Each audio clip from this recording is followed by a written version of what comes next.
This So- call is now being recorded. Post transcriptional modification, oh sorry, आप तो regulation of gene expression पे पहुंच गए ना।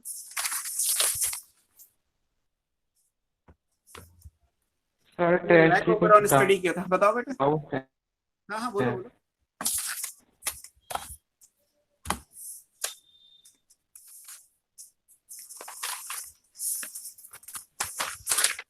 सर प्रेजेंट कर रहा है स्क्रीन।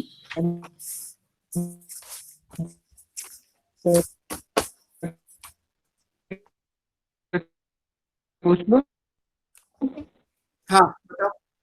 हाँ हाँ बोलो, क्या पूछ रहे हो बताओ। सर हाँ प्रेजेंट करो।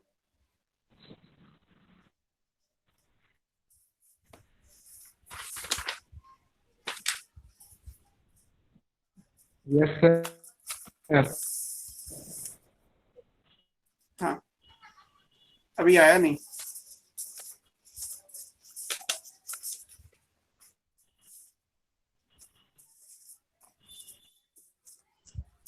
कर दी शेयर, अभी आई नहीं स्क्रीन।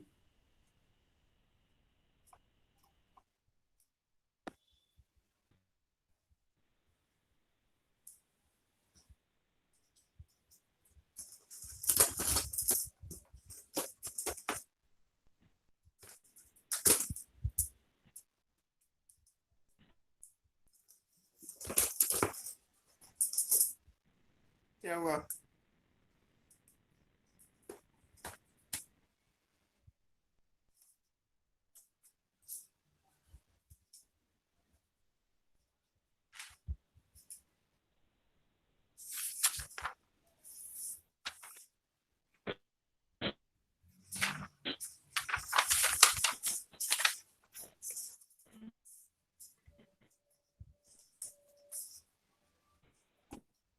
नहीं पूछ रहे? चलो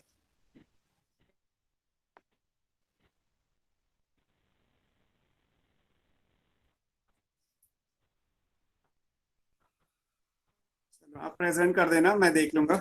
और तब तक नहीं तो फिर हम यहाँ पे थे, gene regulation in prokaryote at transcriptional level.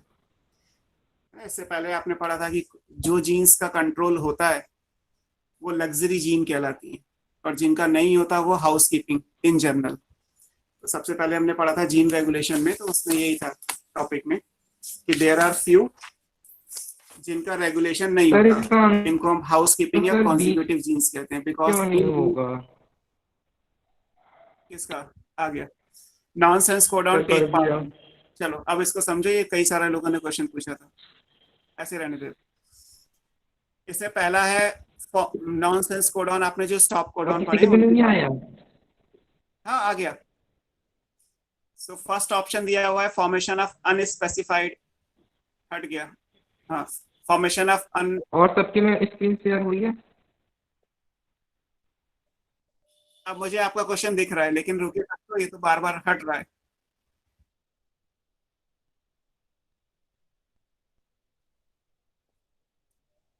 Disconnect हो गया। यस सर, अब आ रही है मेरी आवाज? आवाज तो आ रही है, उसमें मैं क्वेश्चन शेयर करने के लिए आप कह रहे थे ना, तो मैं आपको समझा देता हूँ। सर मैं एक और बार दिखाता हूँ अगर आपको हो जाए तो। ठीक है, सर अब आ रही है? स्क्रीन आ गया, बस ठीक है, ऐसे रहने दो। अब देखो इसमें पहला ऑप्शन है नॉनसेंस कोडॉन, किसमें टेक पार्ट करते हैं, पार्टिसिपेशन देखना है हमें। Formation of unspecified amino acid, तो कोई भी अमाइनो एसिड अनस्पेसिफाइड तो होता ही नहीं है, ठीक है, तो पहला तो एलिमिनेट हो गया। सेकेंड है terminating message of A gene controlled protein synthesis, तो जीन के मैसेज को टर्मिनेट करने की जो बात है वो नॉनसेंस कोडॉन नहीं करता, क्योंकि जीन जब आप बनाते हो तो जीन होता है डीएनए में, और डीएनए पे तो जो भी इंफॉर्मेशन है एटीजीसी वो सारी ही वैलिड है। हम कभी ये तो ना पढ़ते हैं कि जीन डीएनए या जीन के अंदर हम 3 नाइट्रोजनस बेस को ले लें तो उनमें से कोई मीनिंगफुल है या मीनिंगफुल नहीं है, क्योंकि कोडॉन वर्ड आएगा एडेनिन, यूरेसिल, ग्वानिन, साइटोसिन के कॉम्बिनेशन से। और जो जीन या आप डीएनए बनाओगे उसमें एडेनिन थाइमीन आएगा। कोडॉन में यूरेसिल होता है, जीन में थाइमीन होता है। तो जीन के रिगार्डिंग तो कोई भी आंसर फिट नहीं बैठेगा, बिकॉज कोडॉन एप्लीकेबल है आरएनए के लिए और जीन एप्लीकेबल होता है डीएनए के हिसाब से। तो अगर हम सेकंड वाला लेते हैं कि terminating message of gene controlled protein synthesis, ये नहीं होता। अगर इसकी जगह होता है terminating message of an mRNA controlled protein synthesis, तो ये भी राइट आंसर हो सकता था कि एमआरएनए पे जो मैसेज है उसको टर्मिनेट करने का काम नॉनसेंस कोडॉन करते हैं, जीन पे जो मैसेज है उसको टर्मिनेट करने का काम नहीं करते। तीसरा, releasing transfer RNA from polynucleotide chain.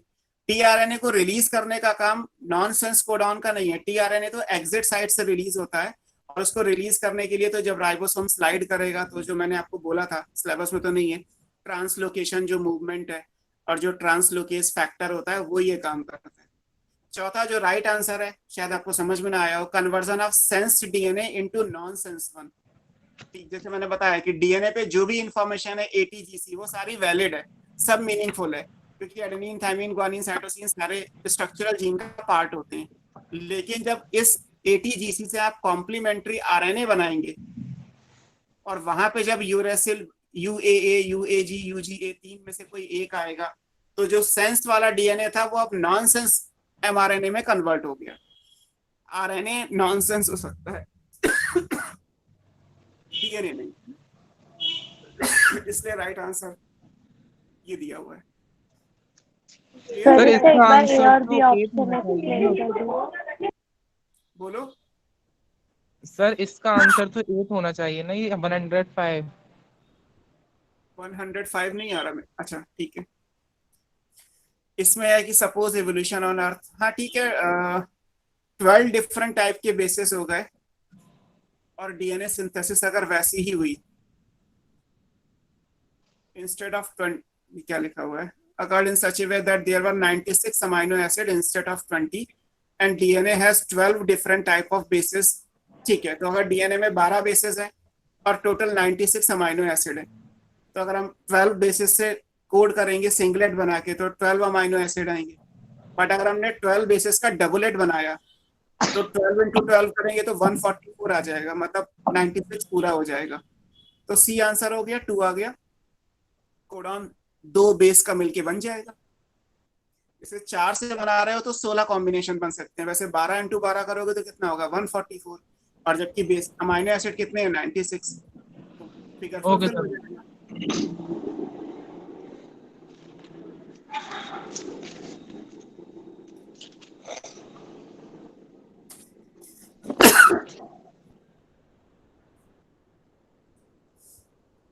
बस कोई और भी है? सर, ये इसका मोस्ट स्टेबल आरएनए कौन सा होता है?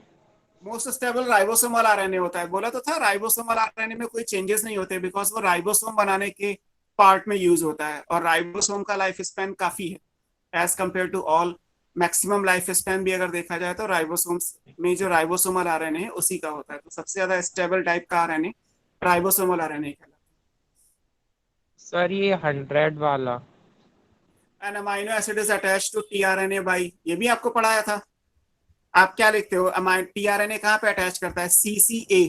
टीआरएनए का स्ट्रक्चर बनाया था, 3 प्राइम पे यस सर। सीसीए टर्मिनस था, तो सीसीए में लास्ट में क्या आएगा, एडेनिन। और एडेनिन क्या है, एक प्यूरिन है। तो जो इससे अटैच हुआ वो, और आपको प्रोटीन सिंथेसिस भी पढ़ाई थी कि जो फ्री रहेगा पहले अमाइनो एसिड का वो कार्बोक्सिलिक ग्रुप होगा। ठीक, तो इसका मतलब जो फ्यूज हुआ या जिसके साथ रिएक्ट किया वो क्या है, अमीन। तो अमीन ग्रुप ऑफ एडेनिन, एडेनिन दे नहीं रखा है तो एडेनिन क्योंकि एक प्यूरिन है तो इसलिए amine group of A purine answer हो जाएगा, सी आ जाएगा।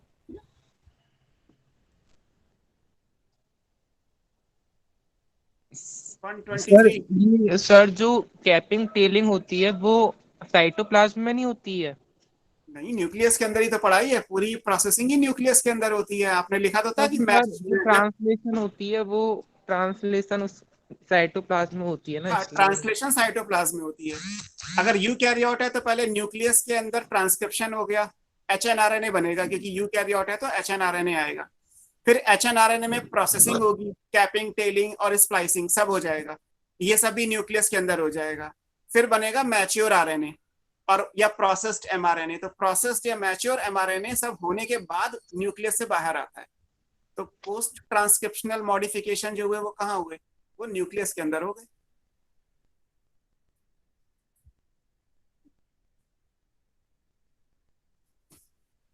ओके सर, हो गया डाउट। ठीक है, जो भी आपने ये डाउट पूछे ये सब आपको आर्काइव में भी शायद मिल जाए। ये सब सीबीएसई के ही क्वेश्चन है। उस टाइम पे एआईपीएमटी होता था, तो मैंने आपको वही क्वेश्चंस दिए थे जो ऑलरेडी नीट नीट तो आप बोलते हैं, पहले एआईपीएमटी था। पहले एआईपीएमटी में जो ऑलरेडी आ चुके हैं सीबीएसई पीएमटी में, वही क्वेश्चंस दिए थे। तो एक आइडिया लग जाता है कि इस तरीके से भी क्वेश्चंस आते हैं और सेम एग्जाम में आते हैं जिसके लिए आप प्रिपेयर हो रहे हो। हालांकि तब एनसीईआरटी और अब की एनसीईआरटी में थोड़ा बहुत डिफरेंस है, कुछ चीजें तब डिटेल में हुआ करती थी, लेकिन फिर भी एक हमने इतना सब पढ़ा हुआ है तो ये क्वेश्चंस भी आपको करने आने चाहिए। हम रेगुलेशन ऑफ जीन एक्सप्रेशन पढ़ रहे थे। एक तो जीन ऐसे जिनको रेगुलेट करने की जरूरत नहीं होती, दैट इज हाउस कीपिंग या कॉन्जिक्यूटिव जीन्स। फिर आपने पढ़ा कि जीन जीन को रेगुलेट करने की जरूरत होती है, वो कहलाते हैं लग्जरी या नॉन कॉन्जिक्यूटिव। और जब रेगुलेट करेंगे तो नॉर्मली ये ऑफ हो सकते हैं, किसी जरूरत पड़ने पे इन्हें ऑन किया जाए तो ये इंड्यूसिबल कहलाएंगे। ऐसे नॉर्मली ऑन हो सकते हैं, किसी जरूरत पड़ने पे उन्हें ऑफ किया जा सकता है। सर स्क्रीन ब्लर आ रही है। रिप्रेसिबल कहते हैं। No sir. वैसे तो सब कुछ ठीक है, बट फिर भी मैं एक बार देख लेता हूँ। सर आ रही है और वॉइस भी ब्रेक हो रही है। मेरी आवाज भी ब्रेक हो रही है। आवाज तो सर सब कुछ क्लियर है। मेरे पॉइंट ऑफ व्यू से भी ठीक है। बीच में एक दो सेकंड के लिए, एक दो मिनट के लिए अगर कुछ होता भी है ब्लड, तो वो तो ये है कि मैं पेज भी पलटूंगा तो उसको एडजस्टमेंट होने में टाइम लगेगा कैमरे। फिर मैंने आपको बताया था कि जब आप कंट्रोल करेंगे जीन रेगुलेशन का तो प्रोकैरियोट में 2 लेवल है, ट्रांसक्रिप्शन और ट्रांसलेशन। यूकैरियोट में मल्टीपल लेवल्स हैं।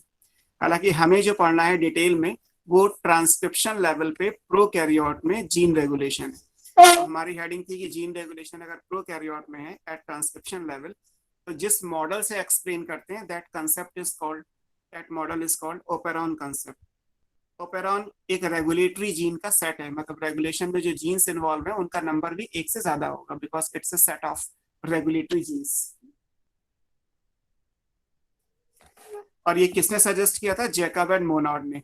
ई कोलाई के म्यूटेंट स्ट्रेन पे काम कर रहे थे और इन्होंने लैक्टोज का यूटिलाइजेशन स्टडी किया था, तो ये लैक ओपेरॉन बन जाएगा। ऐसे किसी और चीज का ओपेरॉन होगा तो उसके नाम से भी दिया जाएगा।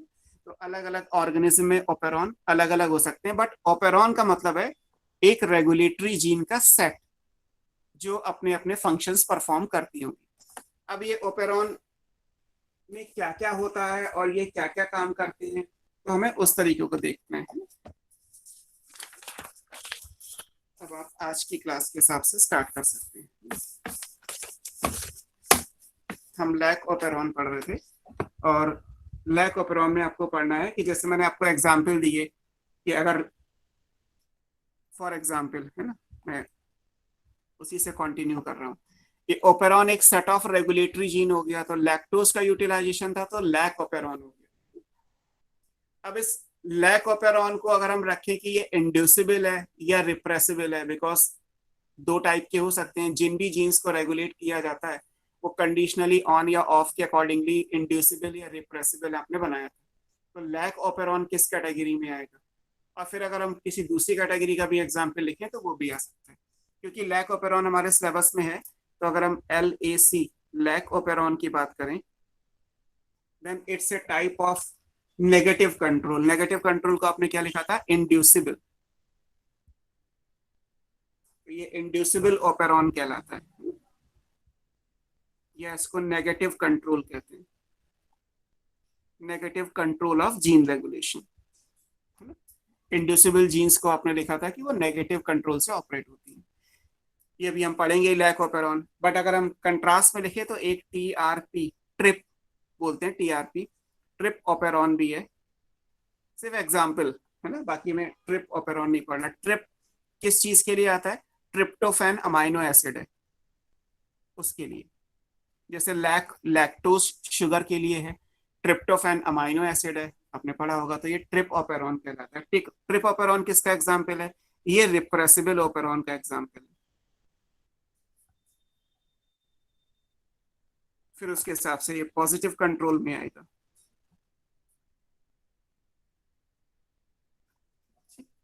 तो ये दो एग्जाम्पल हमने ले लिए कि ओपेरॉन एक रेगुलेटरी जीन का सेट है जिसको जैकब एंड मोनार्ड ने सजेस्ट किया while working on mutant strain of E coli during lactose utilisation. क्योंकि लैक्टोज की स्टडी कर रहे थे तो लैक वर्ड यूज कर लिया उन्होंने। अगर आप उसे ट्रिप्टोफैन की स्टडी करेंगे तो ट्रिप हो जाएगा। अगर मान लीजिए शुगर अरेबिनोज है तो ARB लिख दिया जाएगा, है ना। तो अलग अलग तरीके से हम इनको यूज कर सकते हैं। सर स्क्रीन नहीं आ रही है। नहीं आ रही? आ रही है सर, आ रही है आ रही है। सर। ये आ रही है सर, ओपेरॉन बट नाम ब्लर है। चीज पर रखा गया है साइंटिस्ट को। ओपेरॉन एक रेगुलेटरी जीन का सेट है, मतलब 6, 5, 10, 3 ऐसी जीन्स का नंबर सब में अलग अलग होता है। जैसे किसी को रेगुलेट करने के लिए कितने लोग आएंगे, मैंने उस दिन भी जैसे एग्जांपल दिया कि मुझे रेगुलेट करने के लिए मान लीजिए 3 लोग हैं, तो उन तीनों को मिला के एक ओपेरॉन बोला गया। ऐसे ही किसी और के लिए आपको रेगुलेट करने के लिए for example 7 person are important, तो वो 7 आपको रेगुलेट करते हैं, तो उन 7 का सेट आपका ओपेरॉन कहलाएगा। मेरे लिए 3 का सेट ओपेरॉन कहलाएगा। तो प्रोकैरियोट में अलग अलग जगह इनका नंबर फिक्स नहीं होता कि रेगुलेटरी जीन कितनी होंगी। नंबर फिक्स कब होगा? जब आप अलग अलग यूज करोगे कि अगर लैक ओपेरॉन है तो इतनी जीन्स होती हैं, ट्रिप ओपेरॉन है तो इतनी होती हैं, अरेबिनोज ओपेरॉन है तो इतना आएगा। तो अलग अलग ऑर्गेनिज्म में अलग अलग ओपेरॉन के लिए रेगुलेटरी जीन का सेट में जो नंबर आएगा रेगुलेटरी जीन का वो वेरिएबल होता है। So operon is a set of regulatory gene. केवल वो एक रेगुलेशन का, जो जीन्स रेगुलेट करती है किसी प्रोसेस को, उसका एक सेट कहलाता है। अभी हम पढ़ेंगे, हमें लैक ओपेरॉन पढ़ना है, तो लैक ओपेरॉन में कितने जीन्स आएंगे वो ऑलरेडी आप समझ सकते हैं उसको। अब अगर हम एक लैक ओपेरॉन को मान लीजिए बनाएं, तो लैक ओपेरॉन में क्या क्या बनेगा, क्योंकि हमारे सिलेबस में जो भी है वो एक लैक ओपेरॉन है। पहले हम एक जर्नल ओपेरॉन पढ़ लेते हैं। एक ओपेरॉन क्या है?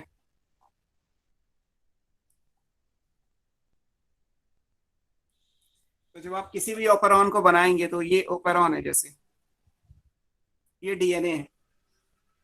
इस डीएनए की पोलैरिटी क्या होगी? क्योंकि इस डीएनए से मान लीजिए आपने कहा कि यहाँ से ये TSS साइट है। आपको ट्रांसक्रिप्शन का डायग्राम याद है? Transcription starts here. यहाँ पे कहीं आपने प्रमोटर बनाया था P, फिर आपने कहा था कि यहाँ से जो है वो आगे की तरफ RNA पॉलीमरेज ट्रांसक्रिप्शन करेगा। अगर ये ट्रांसक्रिप्शन करेगा लाइक दिस, तो यहां से मान लीजिए ये mRNA बनना शुरू होगा। mRNA बनता है हमेशा 5 प्राइम टू 3 प्राइम, तो डेफिनेटली ये डीएनए कैसा होगा? 3 to 5, है ना, टेम्पलेट डीएनए। यहाँ पे आपने कहा कि कहीं पे टर्मिनेटर आएगा जहां पे ये टर्मिनेट करेगा, और यहां से यहां तक के कितने जीन्स आएंगे?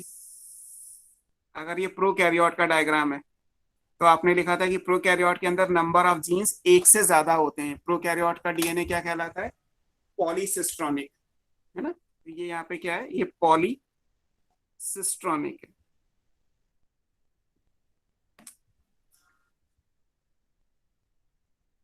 सो पॉलीसिस्ट्रॉनिक का मतलब यहाँ पे अलग अलग स्ट्रक्चरल जीन्स हैं। सिस्ट्रॉन को आपने स्ट्रक्चरल जीन बोला था।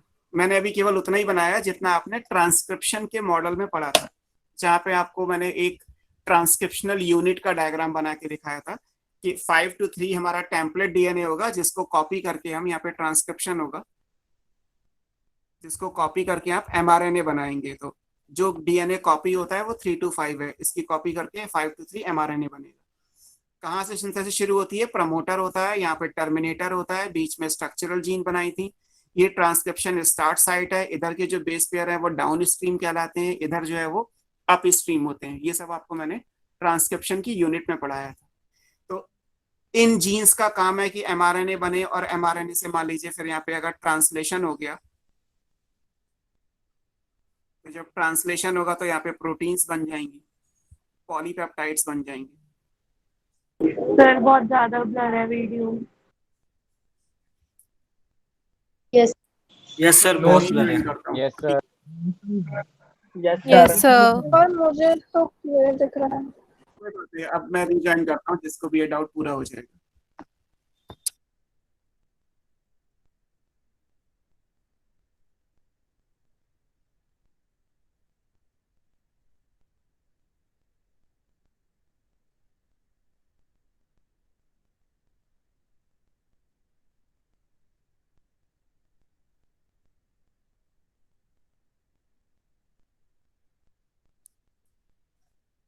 अब देखिएगा, आई होप सो कि क्लियर हो।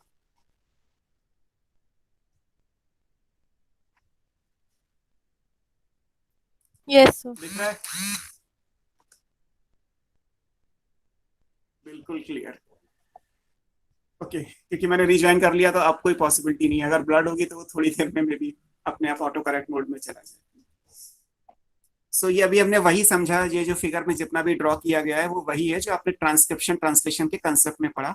हमारे पास एक टेम्पलेट डीएनए होता है 3 to 5, जिसको हम कॉपी करके एमआरएनए बनाते हैं। एमआरएनए कॉपी करने में ट्रांसक्रिप्शनल यूनिट का डायग्राम था, तो प्रमोटर, टर्मिनेटर, स्ट्रक्चरल जीन। और प्रोकैरियोट में स्ट्रक्चरल जीन एक से ज्यादा होती हैं, तो ये पॉलीसिस्ट्रॉनिक कहलाता है।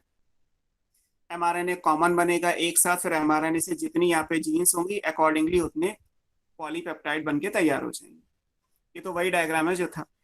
अब इन प्रोडक्ट की अगर हमें जरूरत हमेशा है या किसी कंडीशन में, तो फिर ये रेगुलेट होंगे। ये वाले जीन्स जो यहाँ पे पॉलीसिस्टोनिक हैं, इनके लिए हम रेगुलेशन पढ़ रहे हैं।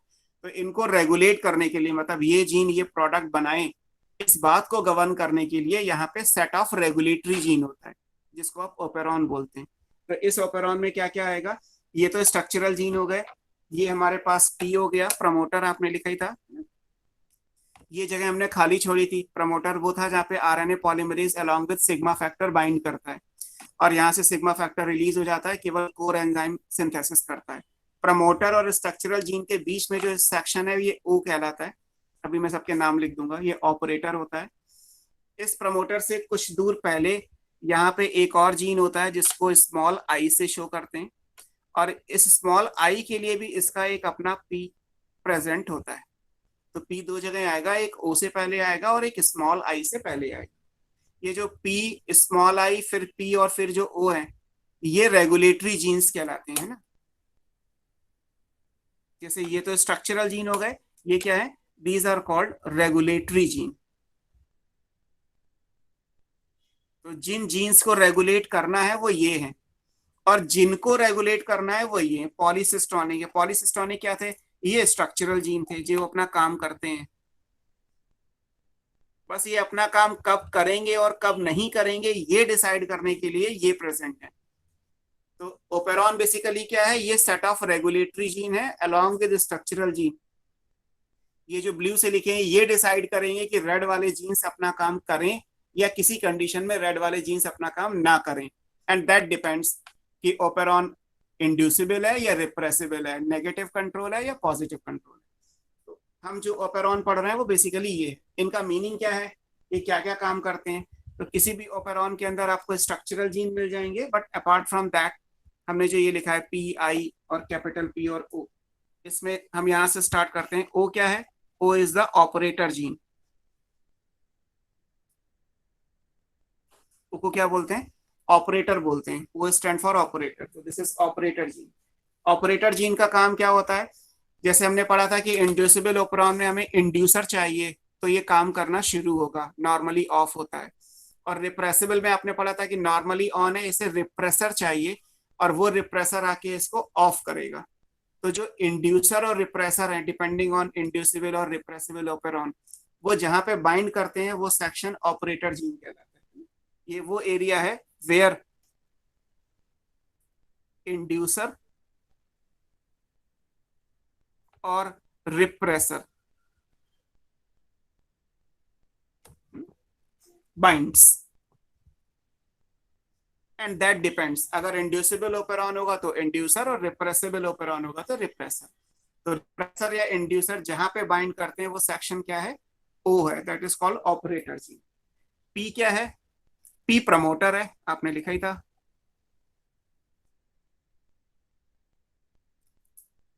प्रमोटर क्या है? ये वो है, ये होता है फॉर दिस, जहां पे आपने लिखा था कि RNA polymerase along with sigma factor join करता है, तो सेम चीज है यहाँ पे भी, है ना। This is for cistron. Cistron का मतलब स्ट्रक्चरल जीन। और यहाँ पे क्या होता है? वेयर, ये तो आपने पढ़ा ही था, where RNA polymerase, RNA pol binds and initiate transcription. तो ट्रांसक्रिप्शन की जो शुरुआत है, जो इनिशिएशन आपने पढ़ा था, ये RNA polymerase along with sigma factor promoter पे जाके बाइंड करेगा। फिर आप ये पढ़ते थे कि कुछ डिस्टेंस को वो कवर अप नहीं करेगा, खाली छोड़ देगा, और टीएसएस साइट के बाद से जाके वो कॉपी करना शुरू करेगा। तो जितना हिस्सा खाली छोड़ा जाता है वो बेसिकली क्या है? ऑपरेटर जीन का ये है। फिर एक स्मॉल आई लिखा हुआ है ना लेफ्ट में। स्मॉल आई क्या है?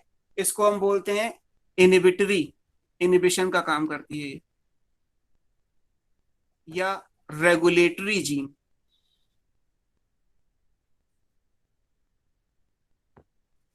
स्मॉल आई क्या है? इनिबिटरी या रेगुलेटरी जीन है। ये बेसिकली रिप्रेसर प्रोटीन बनाती है ना, अभी हम समझेंगे, फिलहाल लिख लीजिए। It forms repressor.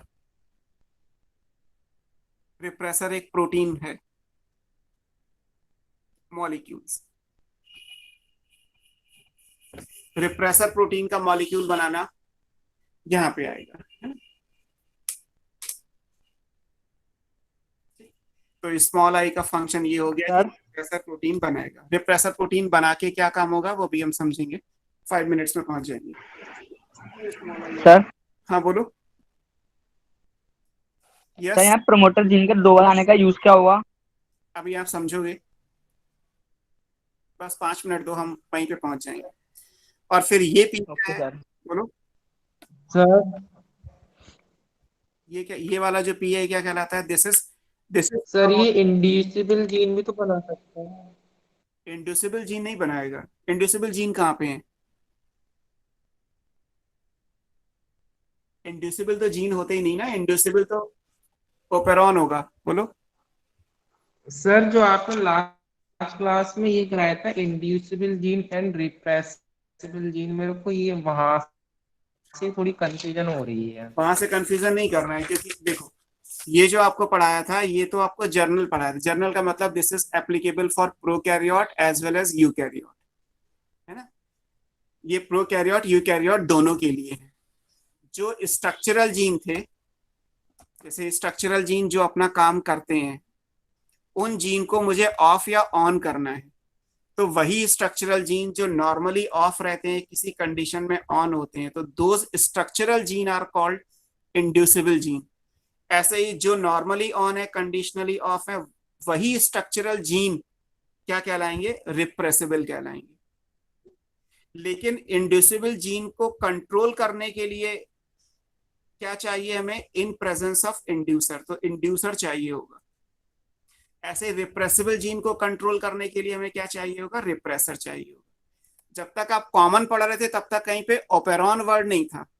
तो इंड्यूसिबल ओपेरॉन और इंड्यूसिबल जीन दो अलग अलग वर्ड हैं, कंफ्यूज क्यों करना। इंड्यूसिबल थोड़ा बोलना है, इंड्यूसिबल जीन बोला गया या इंड्यूसिबल ओपेरॉन बोला गया, तो दो अलग अलग चीजें। इंड्यूसिबल जीन का मतलब है ऐसे जीन्स जो इंड्यूसिबल सिस्टम को फॉलो करते होंगे। अब प्रोकैरियोट मान लेते हैं कि ऐसे प्रोकैरियोटिक जीन जिनमें इंड्यूसिबल ओपेरॉन आएगा वो इंड्यूसिबल जीन कहलाएंगे, है ना। जैसे आपने यहाँ पे क्या लिखा है, अभी जो आज मैंने लिखा ये लाइन, इस लाइन को समझो। यहाँ पे क्या लिखा है कि प्रमोटर जीन का मतलब क्या है? For cistron. जैसे आपने पूछा कि दो दो प्रमोटर क्यों है, तो ये जो प्रमोटर है ये किसके लिए है? इसके लिए है। ये प्रमोटर किसका है? सिस्ट्रॉन का। क्योंकि अगर आपका रेगुलेशन वाला टॉपिक नहीं होता तो ट्रांसक्रिप्शन में भी आपने पढ़ा कि इन जीन को एक्सप्रेस करने के लिए इस प्रमोटर की जरूरत थी। लेकिन ये अपना काम करे, इसको कोई रेगुलेट कर रहा है। अब वो रेगुलेट जो कर रहा है वो रेगुलेट कैसे करेगा, है ना। मदर फादर अगर मान लीजिए मुझे कुछ कहेंगे तभी तो पता चलेगा कि वो मुझसे कह रहे हैं कि जाओ या ना जाओ। तो वो कहने के लिए क्या है? उन्हें बोलना पड़ेगा, उनमें भी कुछ प्रोसेसिंग होगी। तो ये वाले जीन अपना काम करें या ना करें, मान लीजिए ये कह रहा है, स्मॉल आई कह रहा है कि काम करो या काम ना करो, लेकिन कैसे कहेगा? तो स्मॉल आई एक प्रोटीन बनाएगा जो अगर बाइंड कर जाएगी तो नहीं काम होगा, नहीं करेगी तो होगा। अभी हमें पढ़ना ही है डिटेल में इन चीजों को। तो ये जो प्रमोटर है वो इसका है ना, कि हमें रेगुलेट करने के लिए ये है, बट इसको रेगुलेट करने के लिए भी कोई और है, और इसको रेगुलेट करने के लिए भी कोई और है। अल्टीमेटली ये भी तो प्रोटीन है, बट ये जो प्रोटीन है इसका रेगुलेशन कौन करेगा? तो इसका रेगुलेशन कोई इसलिए नहीं करता क्योंकि ये हमेशा ऑन ही रहती है। हाउसकीपिंग के लिए आपने लिखा है कि कभी भी कोई रेगुलेशन नहीं होता किसके लिए? लग्जरी के लिए होता है। ये लग्जरी है ना, ये लग्जरी है तो इनको रेगुलेट करने की जरूरत है। ये हाउसकीपिंग है तो इनको रेगुलेट करने की जरूरत नहीं होती। तो ये जीन इनको गवर्न कर रही है। तो ये जीन जब इनको गवर्न करेंगी तो कैसे करेंगी? तो इसके लिए जो मॉलिक्यूल चाहिए वो है इंड्यूसर या रिप्रेसर डिपेंडिंग ऑन ओपेरॉन। और फिर ये मॉलिक्यूल बनेगा कैसे? तो उसके लिए अलग से प्रमोटर। अगर ये जीन है, जैसे यहाँ पे लिखा है कि आई क्या है, आई एक जीन है और इसका काम क्या है? ये प्रोटीन बना रही है। तो जीन से प्रोटीन ही तो बन रही है, तो इसका मतलब आई भी कुछ ट्रांसक्रिप्शन और ट्रांसलेशन करके ही तो प्रोटीन बनाएगा। तो अगर ट्रांसक्रिप्शन ट्रांसलेशन यहाँ हो रहा है तो ट्रांसक्रिप्शन होने के लिए तो प्रमोटर चाहिए, क्योंकि आरएनए पॉलीमरेज तो प्रमोटर पे बाइंड करता है। ये प्रमोटर तो इसके लिए हुआ, ये प्रमोटर किसके लिए? इसके लिए। तो यहाँ जो लास्ट में आप लिख रहे थे कि ये जो पी है, आई के पास जो पी है वो क्या है? That is also promoter. ये भी प्रमोटर है, बट फॉर आई जीन। जैसे यहां लिखा है this is promoter for cistron. ये जो प्रमोटर है वो इसके लिए है, जो आपने ट्रांसक्रिप्शन में पढ़ा। बट ये जो प्रमोटर है वो इस आई के लिए है। तो आई का प्रमोटर अलग है और स्ट्रक्चरल जीन का प्रमोटर अलग है, इसलिए प्रमोटर दो चाहिए। इसका काम क्या है? Excuse me sir. बोलो। सर ये जो आई और पी के बीच में सेगमेंट है, ये ऐसे ही है या फिर ये भी कुछ है? हाँ, ये भी एक्चुअली कुछ है, लेकिन ओपेरॉन में इसकी जरूरत नहीं है। ये पी के तुरंत पहले आई नहीं आएगा, बीच में गैप आएगा एक्चुअली। लेकिन फिलहाल हमें उस गैप के बारे में पढ़ना नहीं है। तो ये पी क्या करता है? ये कंट्रोल करता है स्मॉल आई जीन को एंड इट्स प्रोडक्ट।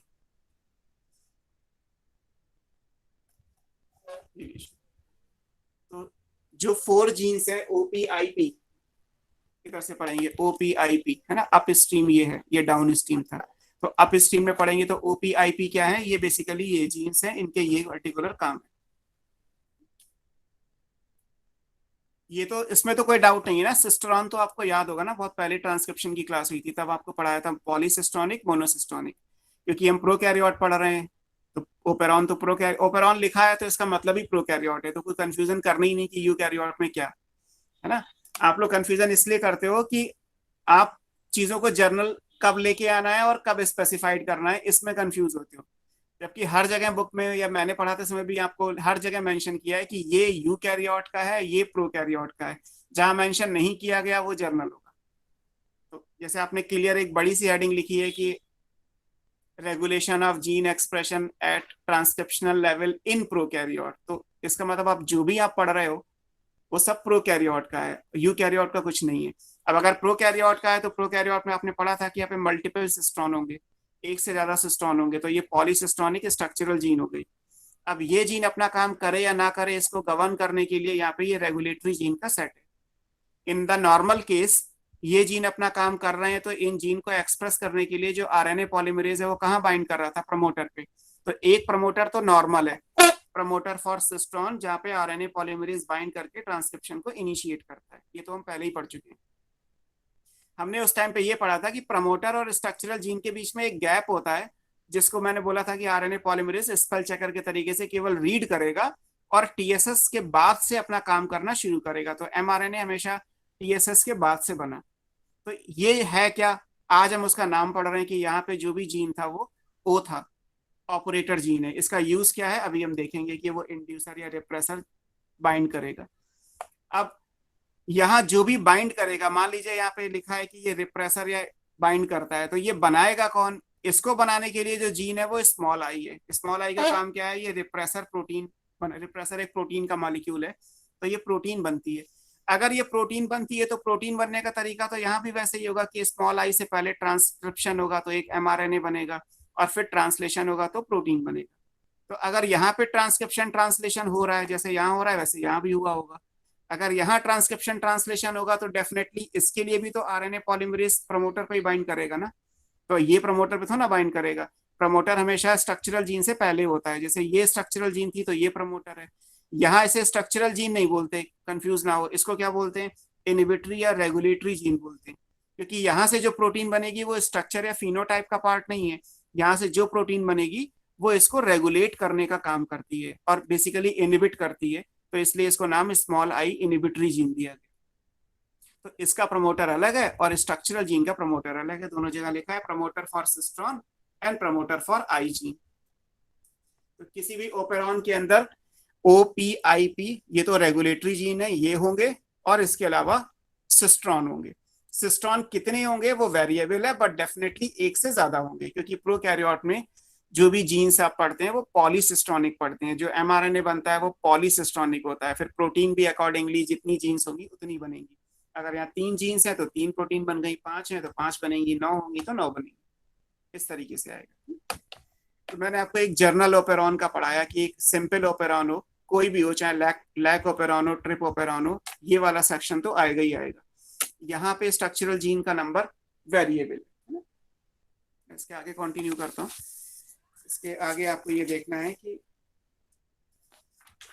OPIP हो गया, OPIP के बाद क्या आएगा, इसके बाद आपको देखना है कि स्ट्रक्चरल जीन कितनी है, वो अलग अलग केस में अलग अलग होती हैं।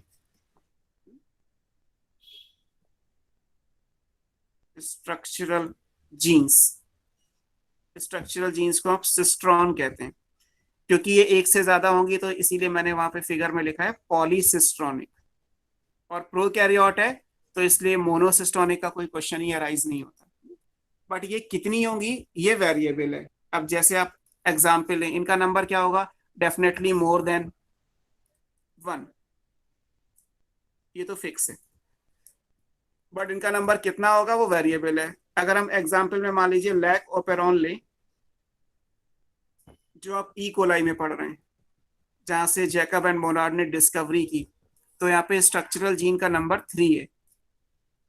ऐसे मान लीजिए ट्रिप ओपेरॉन लें, अगेन ऑफ ई कोलाई, तो यहाँ पे स्ट्रक्चरल जीन का नंबर 5 होता है। इस तरीके से आएगा, ऐसे अलग अलग है हमें, क्योंकि ई कोलाई पढ़ना है तो मैंने ई कोलाई लिखा। बट अगर बैक्टीरिया बदल देंगे, ओपेरॉन बदल देंगे, तो जीन का नंबर भी बदल जाएगा। जैसे साल्मोनेला बैक्टीरिया हो, टाइफाइड का बैक्टीरिया है, तो उसमें 9 स्ट्रक्चरल जीन होती है। हमें तो केवल एक ही पढ़ना है, वो भी लैक ओपेरॉन और ई कोलाई का। हमें ये भी नहीं पढ़ना, बस ये इसलिए पढ़ना था कि हाँ ये रिप्रेसिबल का एग्जाम्पल है और ये इंड्यूसिबल का है, इतना ही आपसे पूछा जाए। इसके अलावा हमें क्या चाहिए, इसके अलावा फिर हमें चाहिए, ये स्ट्रक्चरल जीन हो गया, इसके अलावा फिर चाहिए एक इंड्यूसर। ये एक केमिकल मॉलिक्यूल है, जैसे अभी आपने लिखा कि इंड्यूसर या रिप्रेसर है ना, या फिर एक चाहिए रिप्रेसर। ये केमिकल मॉलिक्यूल्स हैं।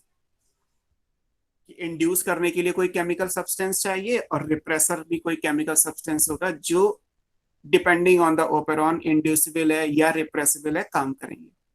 तो इसका मतलब हम एक जर्नल अगर ओपेरॉन बनाते हैं, जैसे ये बना हुआ है, तो इस पूरे ओपेरॉन के अंदर OPIP और स्ट्रक्चरल जीन 3-5 जो भी हैं वो, और 2 केमिकल मॉलिक्यूल, क्योंकि वो 2 केमिकल हैं इसलिए इसमें नहीं बन सकते, क्योंकि ये तो DNA का स्ट्रक्चर है।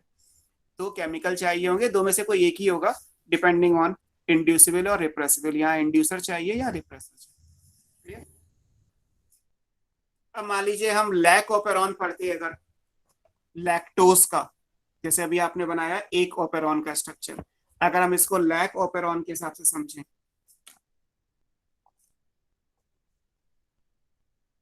तो जीन के नाम भी आ जाएंगे। जैसे ये लैक ओपेरॉन है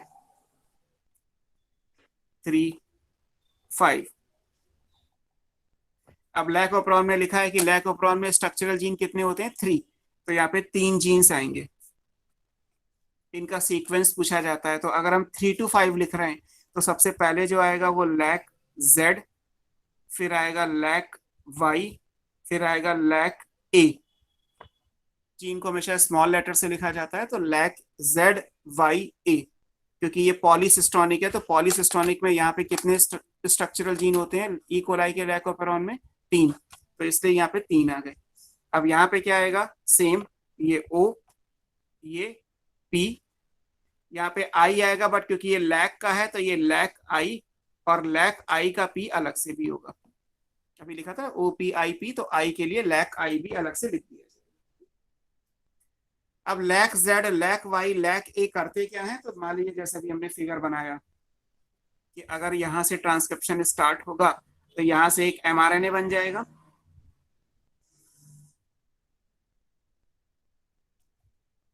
5 to 3, और एमआरएनए के बाद क्या बनेगा? ट्रांसक्रिप्शन हो गया, दिस इज ट्रांसक्रिप्शन। और अगर इमीडिएट ट्रांसलेशन हुआ तो यहां से 3 अलग अलग प्रोटीन बनेंगी। सर बोलो, 3 जीन है तो 3 प्रोटीन। सर बोलो। जब ट्रांसक्रिप्शन होगा तो फिर ऑपरेटर का भी एमआरएनए बनेगा? ऑपरेटर का एमआरएनए नहीं बनता, क्योंकि सर ऑपरेटर का नहीं प्रमोटर। बनता।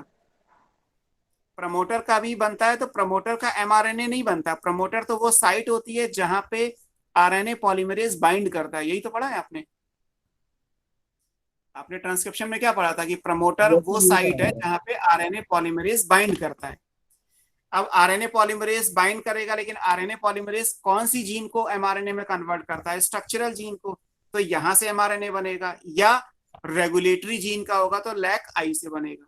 तो एमआरएनए तो या तो स्ट्रक्चरल जीन का बनेगा या आई जीन का बनेगा। और एमआरएनए बनाने के लिए यानी ट्रांसक्रिप्शन होने के लिए आरएनए पॉलीमरेज को प्रमोटर पे ज्वाइन करना होता है। तो या तो स्ट्रक्चरल जीन का प्रमोटर होगा या फिर आई जीन का अपना प्रमोटर होगा।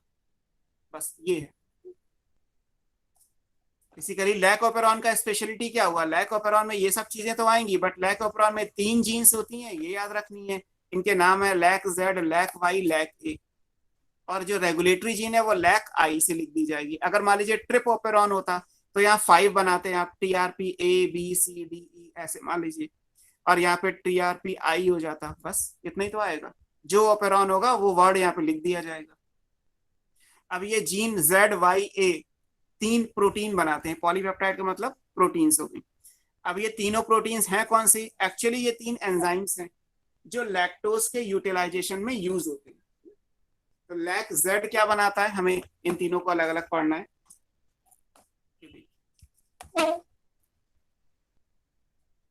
लैक जेड, लैक जेड क्या बनाएगा? ये एंजाइम बनाएगा, इट कोड्स फॉर एंजाइम।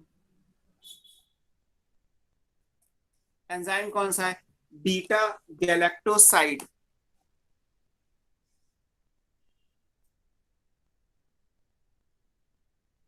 ये एंजाइम कौन सा है? Beta galactoside. Beta galactoside enzyme करता क्या है? लैक्टोज एक डाइसैकेराइड है, डाइसैकेराइड का जब डाइजेशन होगा तो क्या बनेगा? 2 मोनोसैकेराइड बनेंगे। तो लैक्टोज को मोनोसैकेराइड में चेंज करने के लिए ये एंजाइम चाहिए, है ना। इसका काम क्या है? Lactose which is a disaccharide sugar,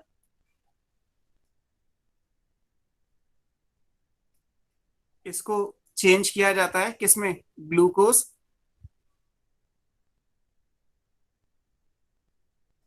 and galactose, ये मोनोसैकेराइड्स हैं।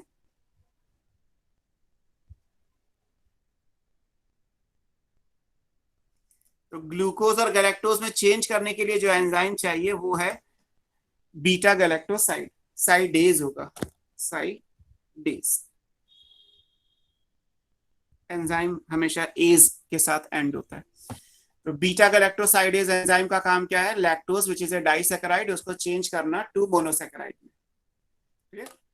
अब ये एंजाइम है तो प्रोटीन, इस प्रोटीन को कौन सा जीन बनाएगा? Lac Z. तो जेड से जो बनेगा वो ये एंजाइम बन जाएगा, है ना। दूसरा क्या है जीन हमारा? Lac Y. टर्न कर दूं? Yes sir.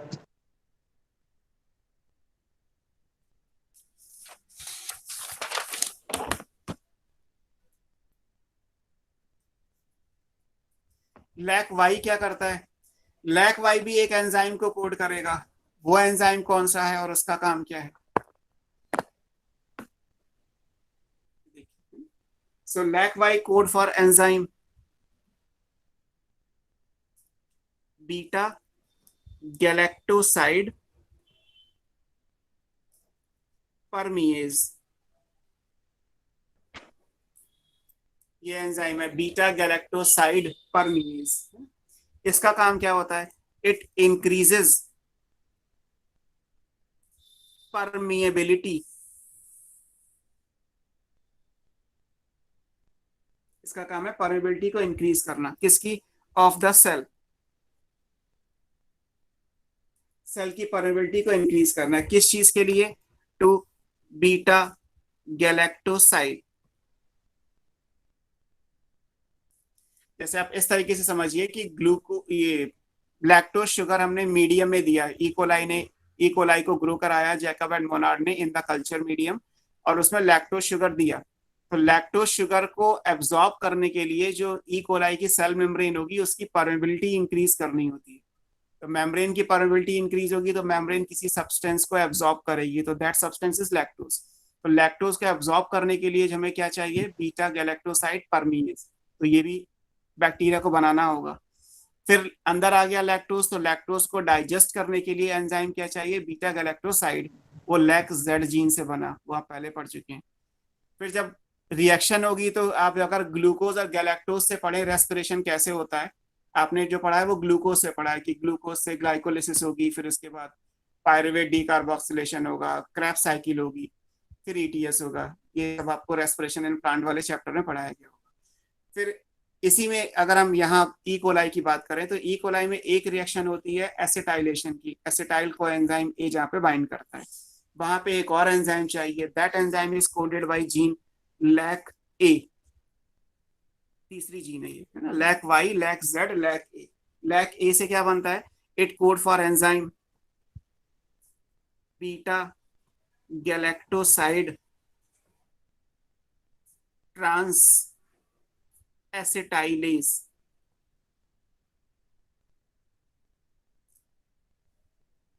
इसका काम क्या होता है? इसका काम होता है it sir transfers an acetyl group. किसको करेगा और कहां से करेगा? From acetyl coenzyme A to, और देना किसको है? बीटा गैलेक्टोसाइड्स को। सॉरी,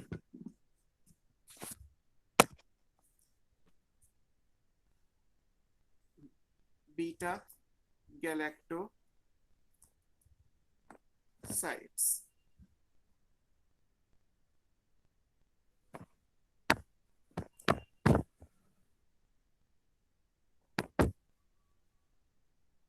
दिख रहा है? बीटा गैलेक्टोसाइड्स। सो ये तीन एंजाइम्स और तीनों एंजाइम्स के फंक्शन। लैक जेड जीन से जो बनेगा वो बीटा गैलेक्टोसाइडेज, जो डाइसैकेराइड को मोनोसैकेराइड में चेंज करेगा। लैक वाई जीन से जो बनेगा बीटा गैलेक्टोसाइड परमीएज, जो परमिबिलिटी ऑफ द मेम्ब्रेन को इंक्रीज करेगा for better absorption of lactose. और तीसरा है beta galactoside transacetylase, that is encoded by the gene lac A, जो लास्ट में लिखी है आपने। और वो क्या करता है? वो एसिटाइल कोएंजाइम ए से जो एसिटाइल ग्रुप है उसको ट्रांसफर करेगा टू द बीटा गैलेक्टोसाइड्स। ये तीन एंजाइम है जो लैक्टोज की मेटाबॉलिज्म से रिलेटेड है, कि अगर ई कोलाई लैक्टोज को यूटिलाइज करेगा तो इन तीनों एंजाइम्स की जरूरत पड़ेगी। अगर इन तीनों एंजाइम्स की जरूरत पड़ेगी तो तीनों एंजाइम्स को एक साथ कोड किया जाएगा। जैसे हमने ट्रांसक्रिप्शन में पढ़ा था कि यहाँ प्रमोटर है, यहाँ कहीं टर्मिनेटर आएगा, और आपने लिखा था कि ट्रांसक्रिप्शन प्रमोटर से स्टार्ट होगा, टीएसएस साइट पे पहुंचेगा तो एमआरएनए बनना शुरू होगा, और तब तक बनेगा जब तक टर्मिनेटर नहीं आता। तो टर्मिनेटर एक्चुअली यहाँ पे आएगा तो या तो ये तीनों बनेंगे या ये तीनों नहीं बनेंगे। तो लैक्टोज की यूटिलाइजेशन में जो 3 एंजाइम्स चाहिए, या तो वो तीनों बनेंगे या वो तीनों नहीं बनेंगे। अब अगर बैक्टीरिया को लैक्टोज शुगर दोगे तो वो यूटिलाइज करने के हिसाब से एंजाइम्स बनाएगा, अगर लैक्टोज शुगर नहीं दोगे तो यूटिलाइज करने के हिसाब से एंजाइम नहीं बनेंगे।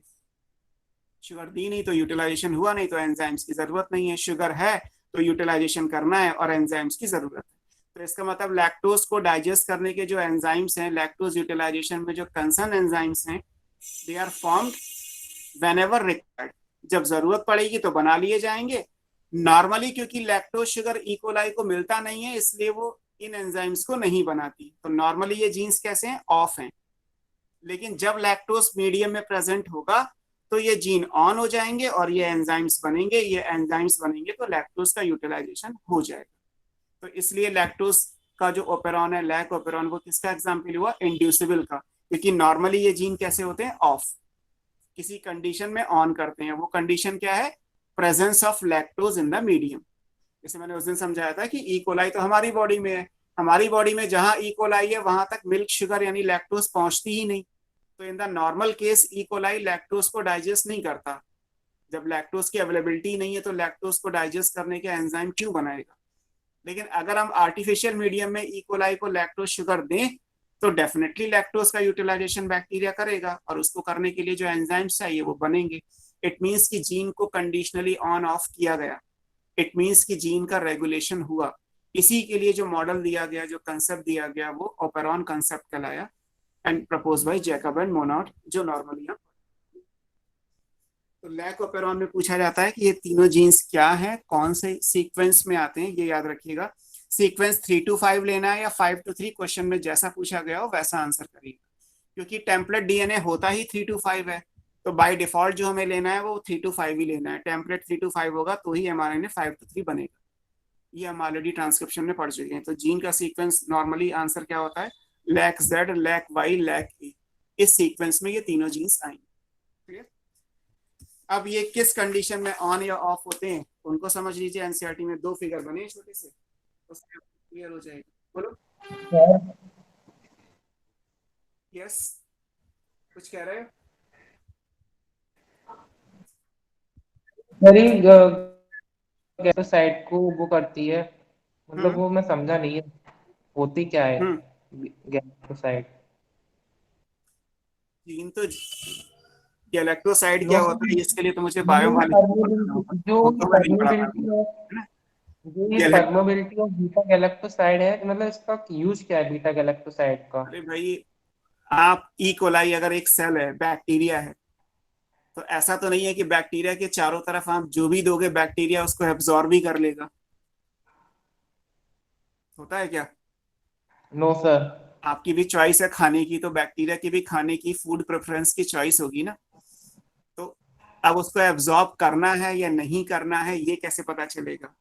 नॉर्मली कार्बोहाइड्रेट या शुगर एनर्जी का सोर्स होते हैं, तो जब किसी भी ऑर्गेनिज्म को कार्ब्स दिए जाते हैं तो डेफिनेटली वो उन शुगर को यूटिलाइज करता ही है। बट यूटिलाइज करने के लिए, जैसे आपको ट्रांसपोर्ट इन प्लांट में पढ़ाया गया होगा, क्योंकि सारी चीजें रिलेटेड है, तो ट्रांसपोर्ट इन प्लांट्स में आपने फैसिलिटेटेड डिफ्यूजन पढ़ा था। एक कैरियर मॉलिक्यूल होता है जो एक तरफ से दूसरी तरफ लेके जाता है ना, कंपाउंड्स को ट्रांसफर करता है। या आपने फिर उसमें यूनिपोर्ट, सिमपोर्ट और एंटीपोर्ट ये पढ़े होंगे। Yes sir. में गिवन है। अब मुझे सिर्फ रिकॉल कराना पड़ रहा है क्योंकि 11th मैंने नहीं पढ़ाया आपको। तो इम्पोर्टेंट ये है कि ऐसे हमारी बॉडी में भी होता है। अगर आपके क्वेश्चन के आंसर देना है तो हमारी बॉडी के लिए भी होता है। मान लीजिए हमारी आरबीसी अगर लैक्टोज शुगर को यूटिलाइज कर रही है तो उसके लिए क्या करना पड़ेगा, उसे लैक्टोज के जो चैनल होते हैं जो सेल मेम्ब्रेन में होते हैं उन्हें ओपन करना होगा, तभी उस लैक्टोज शुगर को हम अंदर ले पाएंगे। ऐसे बैक्टीरिया का काम है। प्लाज्मा मेम्ब्रेन तो सबकी एक जैसी है, वो भी आपने सेल में पढ़ा होगा, फ्लूइड मोज़ेक मॉडल। तो फ्लूइड मोज़ेक मॉडल तो हर एक बायोलॉजिकल मेम्ब्रेन का होता है, चाहे ई कोलाई की मेम्ब्रेन हो या हमारी बॉडी की हो, एक ही बात है। तो अगर हम लैक्टोज का यूटिलाइजेशन बैक्टीरिया में पढ़ रहे हैं तो जब तक लैक्टोज के चैनल ओपन नहीं होंगे तब तक ई कोलाई के अंदर लैक्टोज आएगा नहीं। तो चैनल ओपन होने का मतलब क्या है कि हमें लैक्टोज के लिए जो परमेबिलिटी है, कि लैक्टोज एक परमिएबल कंपाउंड है, it can easily cross from one side to the other. Bacteria के बाहर लैक्टोज शुगर है और वो बैक्टीरिया की मेम्ब्रेन को क्रॉस करके बैक्टीरिया के अंदर आ जाए, तो इसके लिए हमें एंजाइम चाहिए। हमें मतलब इसके लिए ई कोलाई को एक एंजाइम बनाना पड़ता है जिससे वो बीटा गैलेक्टोसाइड इसलिए बोलते हैं क्योंकि लैक्टोज शुगर का जो टेक्निकल नेम है एज पर शुगर क्लासिफिकेशन वो बीटा गैलेक्टोसाइड है। और उसके लिए आपको बायोमॉलिक्यूल में जाना होगा। तो आप मान लीजिए कि बीटा गैलेक्टोसाइड का मतलब यहाँ पे okay sir. Glucose, galactose, lactose sugar के रेफरेंस में लिया गया। तो शुगर के मॉलिक्यूल को इनटेक करने के लिए परमेबिलिटी को इंक्रीज करना पड़ेगा। परमेबिलिटी को इंक्रीज करने का मतलब है कि वो मॉलिक्यूल परमिएबल है, और जैसे मेम्ब्रेन की परमेबिलिटी बढ़ेगी, जल्दी जल्दी इकोलाई लैक्टोज शुगर को ले लेगा। ऐसा करने के लिए जो एंजाइम है वो परमिएज एंजाइम है, और ये वहां कहां से बनेगा?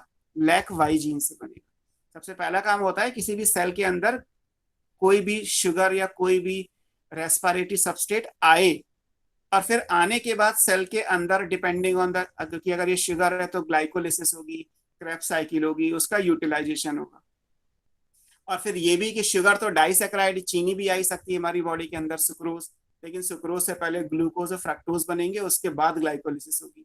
ऐसे ही लैक्टोज शुगर भी डाइसैकेराइड है, उससे पहले ग्लूकोज और गैलेक्टोज बनेंगे, उसके बाद आगे का काम होगा। अब ग्लूकोज और गैलेक्टोज बनाने के लिए फ्रॉम लैक्टोज फिर एक एंजाइम चाहिए डाइसैकेराइड को मोनोसैकेराइड में चेंज करने के लिए। वो एंजाइम था बीटा गैलेक्टोसाइडेज, जो लैक जेड जीन से बना। दो हो गए।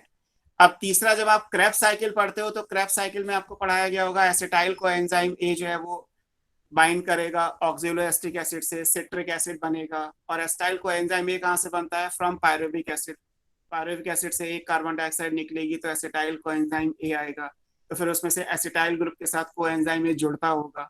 तो सेम रिएक्शन यहाँ भी होती है, वो आपके सिलेबस में उतनी नहीं होगी डिटेल, लेकिन यहाँ पे भी आपको पढ़नी है। उस एसिटाइल ग्रुप के ट्रांसफर करने के लिए जो एंजाइम चाहिए वो ट्रांस एसिटाइलेज है। There is a reaction called acetylation, हो सकता है केमिस्ट्री में लिखा हो कहीं आपने। एसिटाइलेशन का मतलब है transfer of acetyl group to one compound to other. यहाँ पे वो कंपाउंड क्या है? From coenzyme A to beta galactoside. जब इनसे एसिटाइल ग्रुप ट्रांसफर होगा तो फिर आगे जाके क्रेब्स साइकिल में एंट्री होगी और आगे का काम पूरा होगा। तो जैसे हम ग्लूकोज से सारा रेस्पिरेशन पढ़ते हो, वैसे यहाँ पे ग्लूकोज तो बनेगा, बट ग्लूकोज के साथ साथ क्या बनेगा? गैलेक्टोज भी बनेगा। तो पूरे शुगर के यूटिलाइजेशन में जो थ्री मेन एंजाइम है, जो बेसिकली तभी इन्वॉल्व होते हैं जब सबस्ट्रेट लैक्टोज होगा। अगर सबस्ट्रेट सुक्रोज होगा, चीनी, तो नहीं एब्जॉर्ब, तो फिर ये एंजाइम नहीं होंगे। फिर तो केवल जो होना चाहिए डाइसैकेराइड सुक्रेज एंजाइम है, उससे ग्लूकोज और फ्रक्टोज बन जाएंगे। Glucose, fructose, aldose, ketose sugar है, एक दूसरे में चेंज हो जाएंगी, ग्लाइकोलिसिस, क्रेब्स साइकिल हो ही जाएगी। तो लैक्टोज शुगर क्यों दी जैकब एंड मोनार्ड ने? इसीलिए कि लैक्टोज को बनाने वाले जो एंजाइम्स हैं वो डिफरेंट होते हैं, लैक्टोज को यूटिलाइज करने वाले। उन एंजाइम्स के लिए जो उन शुगर को यूटिलाइज करने के लिए जो एंजाइम है, उनको बनाने वाले जीन भी कहीं ना कहीं होंगे। Those genes are ZYA in sequence. ऐसे ये होता है ना। ये पूरी एक लैक्टोज की मेटाबॉलिज्म है जिसके थ्री मेन एंजाइम्स ये हैं। इनके बिना लैक्टोज इकोलाई यूटिलाइज नहीं कर सकता, इसलिए इसको स्टडी किया गया और इसके लिए जो सेट बना वो ओपेरॉन बन गया। अब इसमें दो चीजें हैं कि नॉर्मल केस में क्या हो रहा है और इंड्यूसर की प्रेजेंस में क्या हो रहा है। क्योंकि नॉर्मली लैक्टोज को बनाने वाले जीन्स काम नहीं करते। क्यों नहीं करते? क्योंकि इकोलाई को नॉर्मली लैक्टोज मिलता ही नहीं है। इकोलाई को लैक्टोज कहाँ मिलेगा? इकोलाई हमारी बॉडी में लार्ज इंटेस्टाइन के अंदर है, और उससे पहले ही अगर हम मिल्क शुगर ले रहे हैं या मिल्क का कोई भी प्रोडक्ट ले रहे हैं तो लैक्टोज हमारी बॉडी यूटिलाइज कर लेगी, इकोलाई तक तो पहुंचेगा ही नहीं। तो नॉर्मल केस में क्या है कि इकोलाई को लैक्टोज नहीं मिल रहा, तो लैक्टोज को यूटिलाइज करने वाले एंजाइम्स भी नहीं बन रहे। अब ये कैसे होता है? तो एक पहला केस देखिए, है ना, ये केस 1 है। केस 1 का मतलब क्या है? जब लैक्टोज मीडियम में नहीं है ना, when lactose is not present. जब लैक्टोज शुगर नहीं होगी तो क्या होगा? तो उस केस में होता ये है, इसको मैं ड्रॉ करके दिखाता हूँ, आपकी बुक में भी ड्रॉ करके ही बने हुए हैं। ये देखिए, ये एक छोटा सा फिर से लैक ओपेरॉन है, यहाँ से यहाँ तक ये TSS साइट है। तो यहाँ पे क्या आएगा? Lac Z, lac Y, lac A। ठीक, यहाँ पे क्या आएगा? ऑपरेटर, यहाँ क्या आएगा? प्रमोटर। यहाँ से यहाँ तक मान लेते हैं ये लैक स्मॉल आई है और ये उसका प्रमोटर यानी P। तो तो जब लैक्टोज शुगर नहीं होगी, ऊपर लिखा ही हुआ है, मैं यहां भी लिख रहा हूं, इन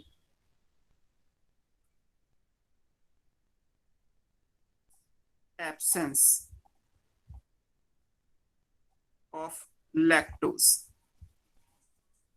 जब लैक्टोज नहीं होगा, जब लैक्टोज नहीं होता तो आप क्या लिखते हैं, नॉर्मली ऑफ। ये जीन्स नॉर्मली अपना काम नहीं करती। तो वो सिचुएशन क्या होगी, जब लैक्टोज नहीं होगा तो क्या होता है, लैक आई जो जीन है, अभी हमने पढ़ा लैक आई जीन है, तो लैक आई जीन से क्या होगा, लैक आई जीन से इसका एक एमआरएनए बन गया। फॉर एग्जाम्पल मेरे पास जगह कम है तो मैं उसी हिसाब से बना रहा हूँ। और फिर यहाँ से एक प्रोटीन का मॉलिक्यूल बन गया। ये प्रोटीन क्या कहलाती है, this is called repressor protein.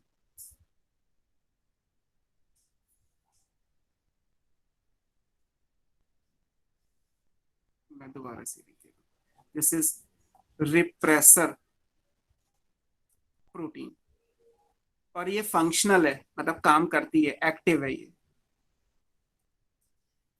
तो हुआ क्या, लैक आई से अब ये प्रमोटर है, तो ये कैसे बनेगा, उसके लिए सेम आरएनए पॉलीमरेज यहाँ बाइंड करेगा और यहाँ से काम शुरू करेगा। और ये रेगुलेटरी जीन का बन रहा है प्रोडक्ट। हम स्ट्रक्चरल जीन की बात नहीं कर रहे कि ये गैप आएगा, जगह छोड़ के जाएगा, वो सब आपने ट्रांसक्रिप्शन में स्ट्रक्चरल जीन के लिए पढ़ा था। अभी ये लैक आई रेगुलेटरी जीन है, तो लैक आई से रिप्रेसर प्रोटीन बनती है, हम पहले लिख चुके हैं। बनेगी कैसे, सेम ट्रांसक्रिप्शन एंड ट्रांसलेशन, तो इससे एमआरएनए और बन गया। अब एमआरएनए बना तो डेफिनेटली इसका आरएनए पॉलीमरेज यहाँ बाइंड किया होगा, यही केवल इसका काम था। जब ये रिप्रेसर प्रोटीन बन जाएगी तो रिप्रेसर प्रोटीन क्या करेगी, ये जाके इस ऑपरेटर से बाइंड कर जाती है ना। ये रिप्रेसर कहाँ जाएगा, इस ऑपरेटर पे। रिप्रेसर मॉलिक्यूल का क्या काम क्या है, कि जो रिप्रेसर है दैट बाइंड्स टू ऑपरेटर।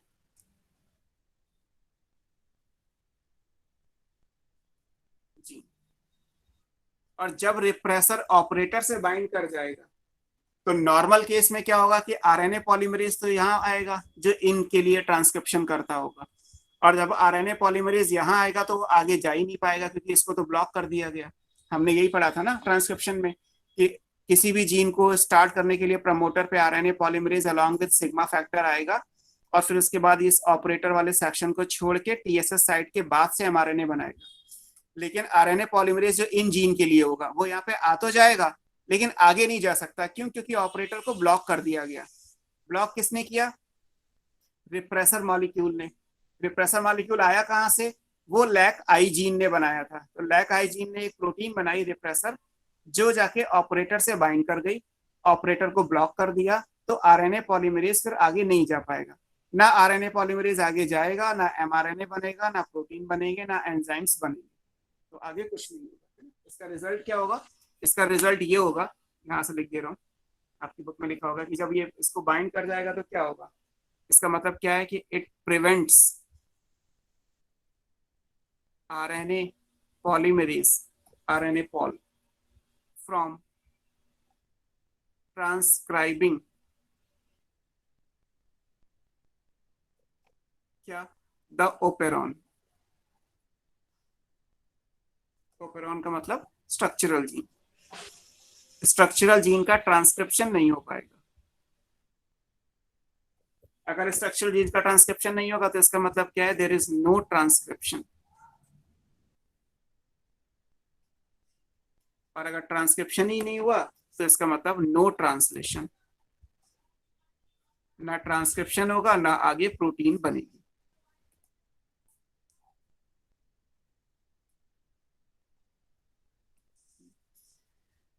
ऐसा इसलिए पॉसिबल हुआ क्योंकि ऑपरेटर को ब्लॉक कर दिया गया। सिंपल है कि नॉर्मली ये एंजाइम काम क्यों नहीं करते, क्योंकि नॉर्मल केस में एंजाइम नहीं बनते। क्यों नहीं बन रहे, बिकॉज नॉर्मल केस में जो लैक आई जीन है वो एक प्रोटीन बनाती है, उस प्रोटीन को हम रिप्रेसर कहते हैं। और वो एक्टिव है, फंक्शनल प्रोटीन है। तो उस प्रोटीन का काम क्या है, वो जाके ऑपरेटर को ब्लॉक कर देगी। अगर ऑपरेटर को ब्लॉक कर देगी तो नॉर्मल केस में जो आरएनए पॉलीमरेज प्रमोटर पे बाइंड करेगा वो आगे जा ही नहीं पाएगा। ना वो इसको क्रॉस करेगा, ना टीएसएस साइट पे पहुंचेगा, ना एमआरएनए बनेगा, ना प्रोटीन सिंथेसिस होगी, ना एंजाइम्स बनेंगे। सेम। तो नॉर्मल केस में जब लैक्टोज नहीं है तो ये जीन कैसी है, ये ऑफ मोड में, ये एंजाइम्स नहीं बना रही है ना। ये होता है नेगेटिव कंट्रोल में कि वो नॉर्मली ऑफ क्यों है। तो नॉर्मली ऑफ इसलिए कि जीन है लेकिन प्रोडक्ट नहीं बन रहे। प्रोडक्ट क्यों नहीं बन रहे? क्योंकि जरूरत नहीं है। जरूरत क्यों नहीं है? क्योंकि लैक्टोज है ही नहीं, तो जरूरत क्या होगी भाई? जो एंजाइम लैक्टोज को डाइजेस्ट करने के हैं, तो जब लैक्टोज शुगर है ही नहीं तो एंजाइम की भी कोई जरूरत नहीं है। तो इसका मतलब है कि इन जीन्स को ऑफ कर दिया गया। ठीक है, ये पहला केस हो गया, केस 1। केस 2 में क्या आएगा? जब ये अपना काम करेंगे। काम कैसे करेंगे? तो इसका मतलब जब शुगर प्रोवाइड की जाएगी, जब लैक्टोज शुगर होगी, तो ये जीन्स ऑन होंगे, कंडीशनली ऑन होंगे। और कंडीशन क्या है? In presence of inducer. और वो इंड्यूसर मॉलिक्यूल क्या होगा? Lactose sugar. जब लैक्टोज शुगर दी जाएगी तो उसके हिसाब से ये चीजें आएंगी। बता दो, सेकेंड शीट में देख लीजिए।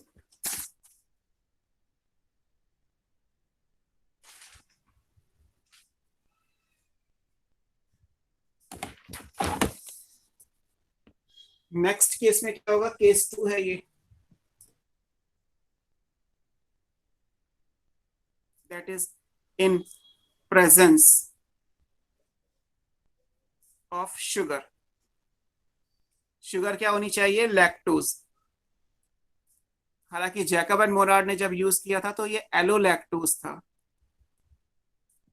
शुगर के अलग अलग आपने कन्फर्मेशनल आइसोमर्स अगर पढ़े हैं तो ठीक है, और नहीं पढ़े तो भी कोई बात नहीं। शुगर के अलग अलग आइसोमर्स होते हैं, तो जो सब्सटेंस दिया गया था वो एक्चुअली एलोलैक्टोज था। बट लैक्टोज एलोलैक्टोज का केमिस्ट्री एक ही है, दोनों डाइसेक्राइड है। तो जब ये शुगर प्रोवाइड की जाएगी तो क्या होगा? फिर ये ऑन होगा। मतलब इन प्रेजेंस ऑफ शुगर क्या होगा? ये कंडीशनली ऑन है। जैसे वो नॉर्मली ऑफ था, केस 1, अब ये ऑन होगा। अब ये ऑन कैसे होगा? उसके लिए आप डायग्राम से समझ लीजिए कि ये मान लीजिए जीन है, मतलब पूरा डीएनए। ये टीएसएस साइट हो गई,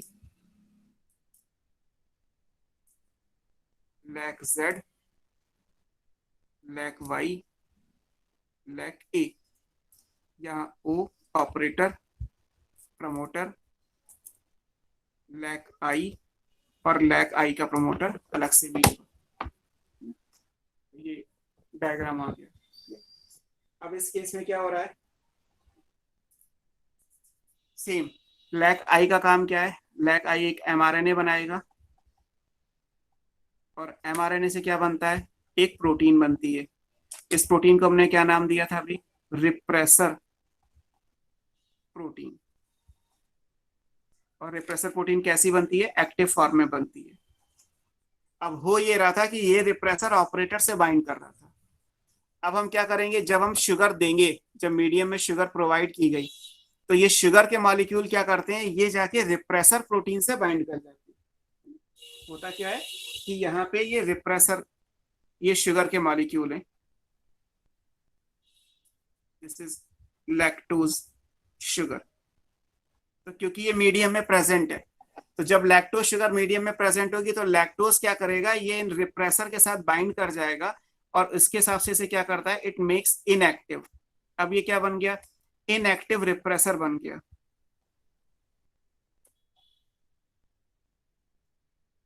जब ये नहीं था तो ये एक्टिव था, एक्टिव था तो यहां बाइंड कर रहा था। बट जैसे शुगर की प्रेजेंस दी गई, शुगर ने इसके साथ बाइंड करके क्या किया? इसे इनएक्टिव कर दिया। अगर ये इनएक्टिव है तो क्या होगा? फिर ये ऑपरेटर से बाइंड नहीं कर सकता, क्योंकि ऑपरेटर से तो तब बाइंड करता है जब वो एक्टिव होता है। क्योंकि ये इनएक्टिव है तो क्या होगा? It does not bind with operator. और जब ये ऑपरेटर से बाइंड नहीं कर पाएगा तो फिर क्या होगा?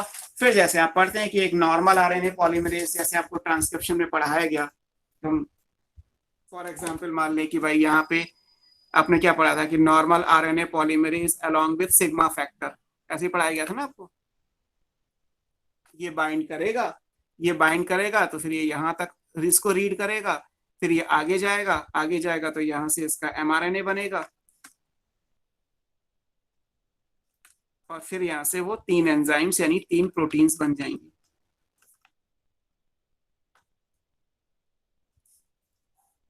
मतलब ट्रांसक्रिप्शन ट्रांसलेशन होगा।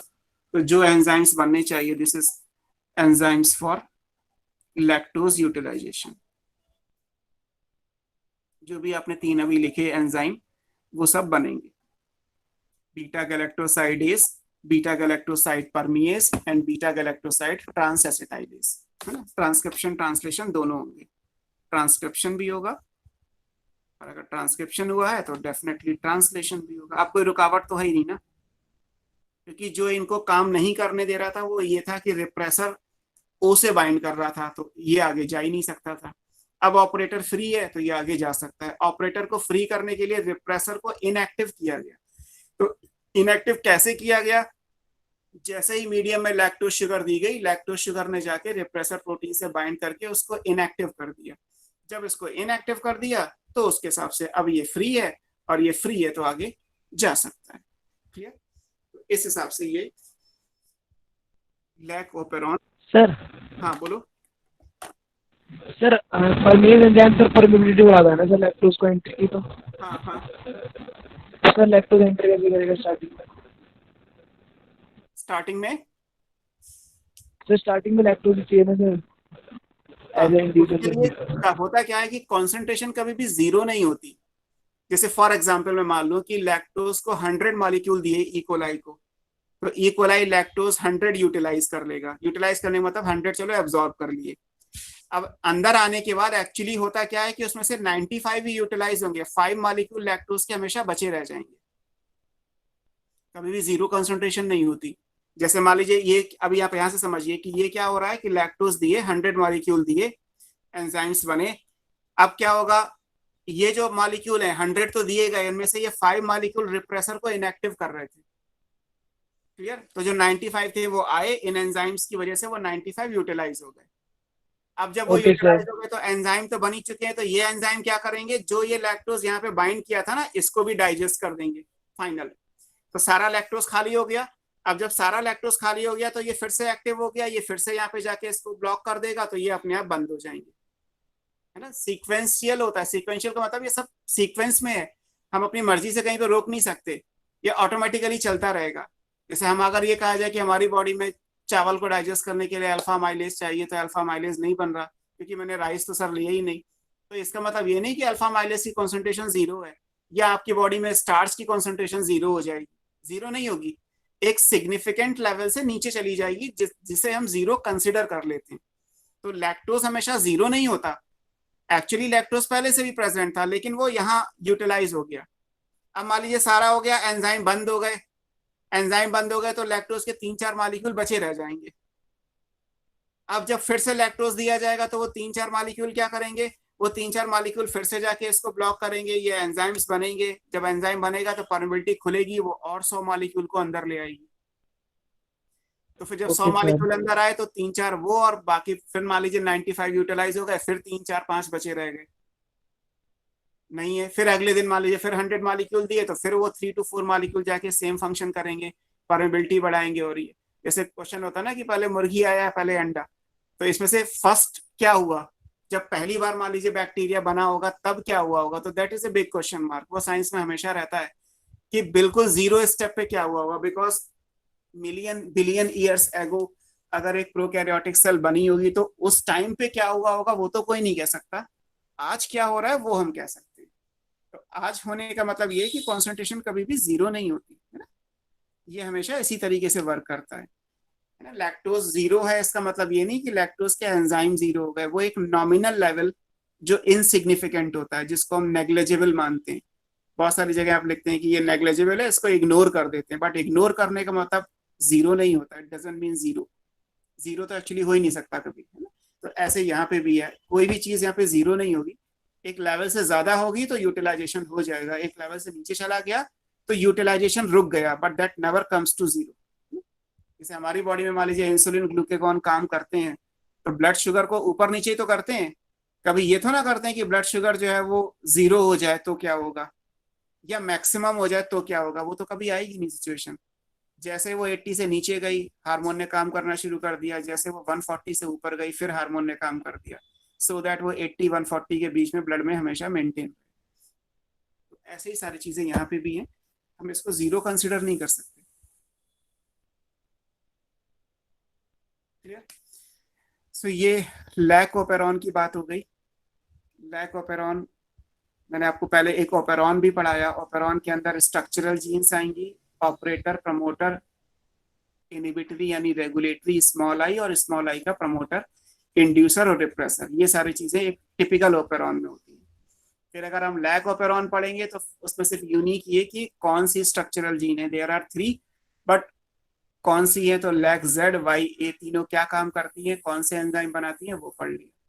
फिर नॉर्मली ये जीन्स अपना काम नहीं करती, नॉर्मली ऑफ है, इसलिए ये नेगेटिव कंट्रोल में आता है और इनको किसी कंडीशन में ऑन करना होता है। That condition is presence of inducer, है ना। यहाँ पे ये प्रेजेंस ऑफ शुगर है। शुगर काम क्या कर रहा है, शुगर एक्ट एज इंड्यूसर, है ना। ये लैक्टोज क्या काम कर रहा है, लैक्टोज इंड्यूस करने का काम कर रहा है। दिस एक्ट्स एज इंड्यूसर, इसीलिए ये इंड्यूसिबल ओपेरॉन है कि जब इंड्यूसर होगा, मतलब जब लैक्टोज होगी तो ये ओपेरॉन वर्क करेगा, इसलिए किसी कंडीशन में ऑन होंगे, and that condition is presence of inducer which is a molecule of lactose और एलोलैक्टोज, तो ये वर्क करेगा। तो इन जनरल कभी आपसे पूछा जाए कि लैक ओपेरॉन कैसा होता है, तो किसका आंसर आएगा, इंड्यूसिबल ओपेरॉन का आएगा। किस कंट्रोल में है, नेगेटिव कंट्रोल में, क्योंकि नॉर्मली ऑफ है इसलिए वर्ड नेगेटिव यूज किया। लैक्टोज की प्रेजेंस में, इंड्यूस की प्रेजेंस में इंड्यूस काम करेंगे, इसलिए इंड्यूसिबल बोला गया। हालांकि बुक में आप देखेंगे तो बिल्कुल लास्ट में लाइन आपको मिलेगी पैराग्राफ में कि lac operon in certain circumstances positive control या रिप्रेसिबल ओपेरॉन का भी काम करता है, लेकिन वो कंडीशंस या वो सर्कमस्टेंसेस आपके सिलेबस में नहीं है। आपको लैक ओपेरॉन रिप्रेसिबल कब होगा, lac operon under positive control कब आएगा, that is beyond the scope of your knowledge. हमारी नॉलेज से वो बाहर है, हमारे वो सिलेबस में नहीं है। अब आपसे मान लीजिए क्वेश्चन में पूछा जाए कि लैक ओपेरॉन कैसा होता है, मोस्ट ऑफ द केस में इंड्यूसिबल एंड फ्यू केस में रिप्रेसिबल, तो ये भी एनसीईआरटी के लाइन ठीक होगी कि अंडर सर्टेन सर्कमस्टेंसेस वो रिप्रेसिबल है, बट इन जनरल कैसा होता है, वो इंड्यूसिबल होता है। तो ये लाइन भी आपको याद रखनी है कि हाँ लैक ओपेरॉन रिप्रेसिबल भी होता है, बट कब होता है वो हमारे सिलेबस में नहीं है, लेकिन होता है। ये तो एनसीईआरटी ने लिखा हुआ है कि ऑब्जेक्टिव क्वेश्चन बहुत प्रिसाइज होते हैं, तो इसलिए ये ऑप्शन अगर दिया है तो राइट आंसर यही आएगा कि कुछ कंडीशंस में लैक ओपेरॉन रिप्रेसिबल भी होता है। ठीक है, और अगर दोनों में से कोई एक चूज करना हो कि लैक ओपेरॉन किस टाइप का ओपेरॉन है, तब तो कोई डाउट है ही नहीं, it's a type of inducible operon under negative control, simple है। रिप्रेसिबल ओपेरॉन में जो एग्जांपल हमने लिखा था ट्रिप ओपेरॉन, वो आपको पढ़ना ही नहीं है, बस एक एग्जांपल याद रखिए कि अगर ट्रिप्टोफैन ओपेरॉन को भी पूछा जाए तो क्या है, वो रिप्रेसिबल या पॉजिटिव कंट्रोल का एग्जांपल। तो ये टॉपिक हमारा हुआ regulation of gene expression in prokaryote at transcriptional level. Translation level पे ये चीज हमें नहीं पढ़नी। यूकैरियोट में मैंने आपको बताया था कि यूकैरियोट में मल्टीपल चेक पॉइंट्स हैं, 5 एग्जाम लिखे भी थे हमने कि बहुत सारी जगह हम यूकैरियोट में कंट्रोल कर लेते हैं, बट कभी अगर आए कि यूकैरियोट में ओपेरॉन तो नहीं होता क्योंकि ओपेरॉन तो प्रोकैरियोट का है, तो यूकैरियोट में ट्रांसक्रिप्शनल लेवल पे अगर हम जीन रेगुलेशन पढ़े तो होता क्या है, ओपेरॉन नहीं होता है, ये पता है हमें क्योंकि ओपेरॉन प्रोकैरियोट में होता है। तो व्हाट अबाउट यूकैरियोट, तो यूकैरियोट में वहां पे जो सेट ऑफ रेगुलेटरी जीन है, जो मॉडल दिया गया है, उसको ओपेरॉन नहीं बोलते, उसको हम जीन बैटरी मॉडल कहते हैं। बस आपको ये वर्ड याद रखना है कि अगर यूकैरियोट में उसके पैरेलल में पूछा जाए तो क्या होगा। ये फिलहाल हमारा ओपेरॉन वाला सारा कुछ खत्म हो गया, regulation of gene expression topic पूरा हो गया। बस एक लाइन आपको इंपॉर्टेंट है वो याद रखनी है। What about in eukaryotes? So in eukaryote,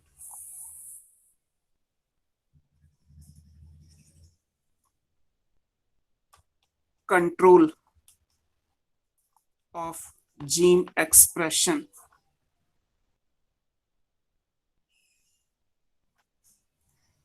is explained by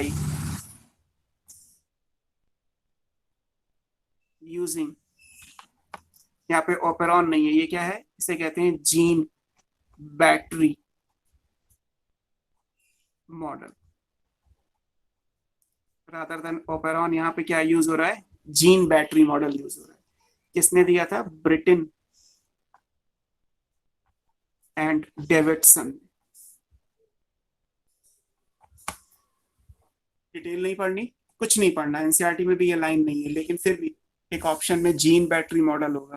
तो जीन बैटरी मॉडल क्या है, बस जो ओपेरॉन है प्रोकैरियोट का वैसा ही कुछ यूकैरियोट में जीन बैटरी है, दोनों ही ट्रांसक्रिप्शन लेवल पे है ना, ये भी इंपॉर्टेंट है, control of gene expression at transcriptional level, जैसे प्रोकैरियोट में आपने पढ़ा।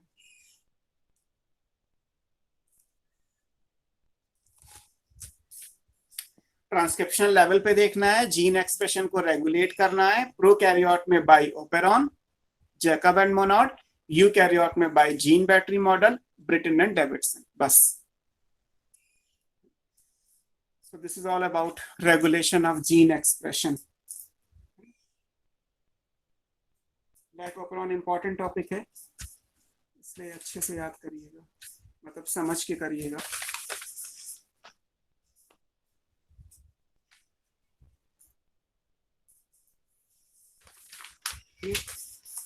नेक्स्ट टॉपिक आपकी बुक में है human genome project.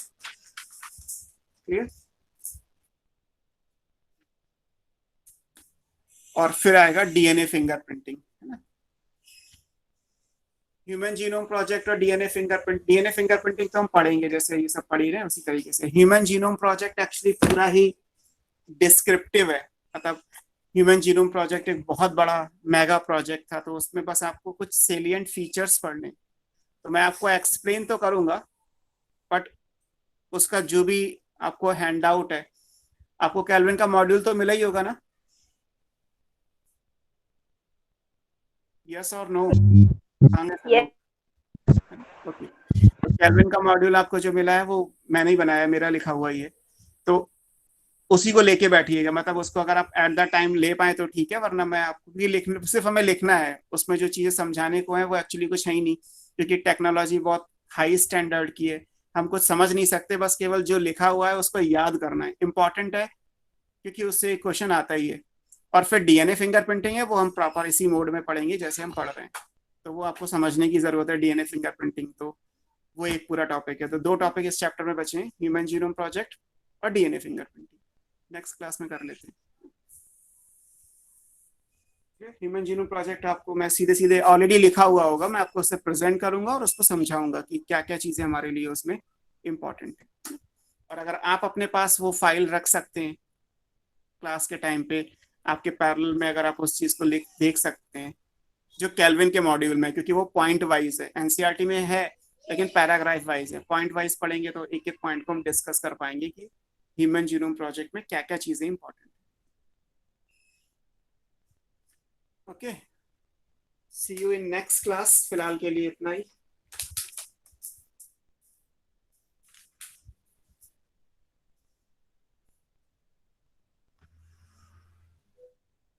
Good night Thank you, sir. All of you.